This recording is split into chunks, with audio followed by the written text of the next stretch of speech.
चले निरहिया मचे खलबली केहू कहे रसीली अनारकली समझे बुझातानी।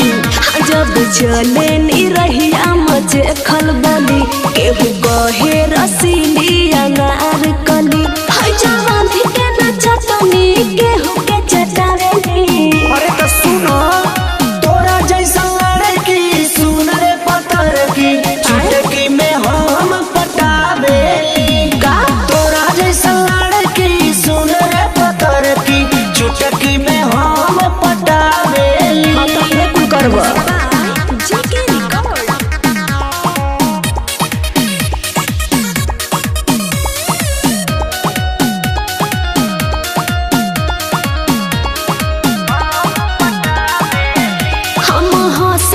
बाकी न फसिले हो केहू के दिल में आसानी से न बसिले तेरा में मत रहियो अभी बुझलू कहा हम हंसिले बाकी न फसिले हो केहू के दिल में आसानी से न बसिले जानी कर एटीट्यूड सब टूट जाई हो जवानी के धन आज लूट जाई हो।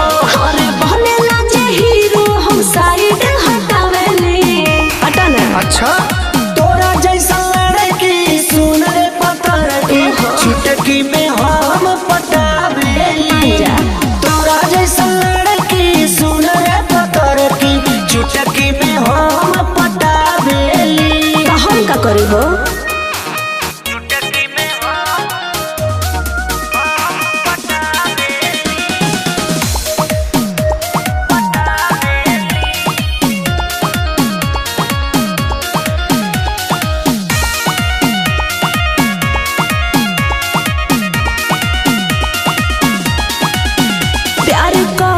खराब नहीं करब जिंदगी पीछा छोड़ द शत्रुधन पांडे चंदगी। अरे वो तो ना हुई हो बात मानो प्यार के खराब नहीं करब जिंदगी पीछा छोड़ द शत्रुधन पांडे चंदगी। जबले साटब नहीं तबले हटब नहीं दिल दे के तू देखा हम पलटब नहीं। सुना इश्क में ना रिस्क हम इतना उठावेली अच्छा तोरा जैसा लड़की सुन रे पतर की चुटकी में हम पटावेली तोरा जैसा लड़की सुन रे पतर की चुटकी में हम